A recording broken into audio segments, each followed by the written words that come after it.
देखिए, भारतीय जनता पार्टी के शीर्ष नेतृत्व से हमारा अनुरोध है कि अविलंब इस तरह के बयान देने वाले नेताओं पर अंकुश लगाए। गठबंधन दल में शामिल हमारे तमाम वरिष्ठ नेता सम्मानित हैं और किसी को इस तरह की टिप्पणी करने का हक नहीं है कि वो गठबंधन दल में शामिल दलों के नेताओं के साथ अभद्र टिप्पणी या अभद्र व्यवहार करे। ये निंदनीय है और जो भी नेता इस तरह का कृत्य कर रहे हैं, हमें अनुरोध है भारतीय जनता पार्टी के शीर्ष नेतृत्व से कि अपने नेताओं पर अविलंब रोक लगाए।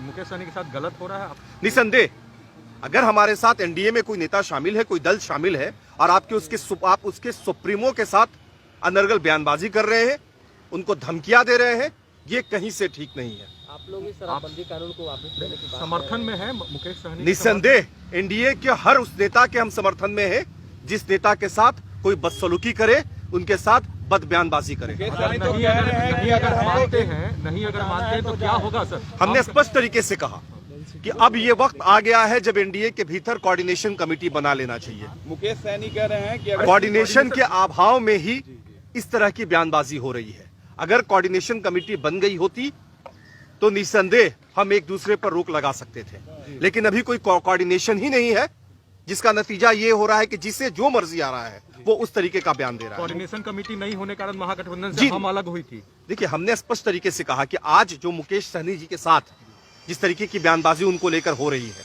वो निंदनीय है, जिसकी जितनी भी भर्त्सना की जाए वो कम है। मुकेश सहनी जी एनडीए के एक सम्मानित नेता है और उनके ऊपर में इस तरह की टिप्पणी कहीं ना कहीं से एनडीए को कमजोर करने की कोशिश की जा रही है। बीजेपी के मंत्री कह रहे भी दिखाया जा रहा है। हमें कोई फर्क नहीं पड़ता कि कौन हमें आईना दिखा रहा है। आसमान में अगर कोई थूकने की कोशिश करता है तो उससे नहीं मालूम है कि थूक गिर के उनके मुंह पर आएगी। बीजेपी के मंत्री कह रहे हैं कि मांझी जी की अब उम्र हो गई है, इसलिए जुबान फिसल जाती है कई मुद्दों पर। कई मुद्दों पर तो आदरणीय प्रधानमंत्री नरेंद्र मोदी जी की भी जुबान फिसल जाती है। इसका मतलब क्या है कि नरेंद्र मोदी जी को राजनीति से संन्यास लेना चाहिए। जो नेता इस तरह का बयान दे रहे हैं उन्हें कम से कम नरेंद्र मोदी जी के 100 स्पीच को सुनना चाहिए। 100 स्पीच में 90 भाषणों में कहीं ना कहीं से गलतियां होती हैं। तो क्या हम उनको कहेंगे कि मोदी जी राजनीति छोड़ दीजिए? जो नेता इस तरह का अनर्गल बयान देते हैं, हमने पूर्व में भी कहा और फिर कह रहे हैं कि भारतीय जनता पार्टी के शीर्ष नेतृत्व से अनुरोध है कि वैसे नेता पर कार्रवाई करें। आप लोगों ने कहा शराबबंदी को जो है खत्म करनी चाहिए। उमेश कुशवाहा प्रदेश अध्यक्ष है जदयू के, वो कह रहे हैं कि ये जन विरोधी लोग हैं जो इस तरह से मांग कर रहे हैं। तो अगर जन विरोधी बात है तो देश की सरकार को कहें। देश में एनडीए की सरकार है। उमेश कुशवाहा जी के जो नेता हैं वो केंद्र में मंत्री बने हुए हैं। केंद्र सरकार पूरे देश में शराबबंदी लागू कर दे, किसने रोका है भाई? अगर जनता के साथ ये कानून है तो पूरे देश में शराबबंदी हो जानी चाहिए। हम उसके पक्षधर हैं, लेकिन इसका मतलब ये नहीं कि शराबबंदी की आड़ में जहरीली शराब बेचा जाए और जहरीली शराब पीकर के बिहार की आवाम मरे।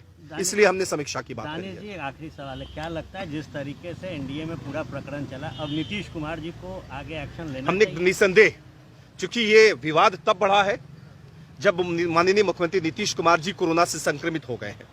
हमें पूर्ण विश्वास है कि माननीय मुख्यमंत्री इस मामले में हस्तक्षेप करेंगे तो तमाम विवाद का सल्टा लिया जाएगा।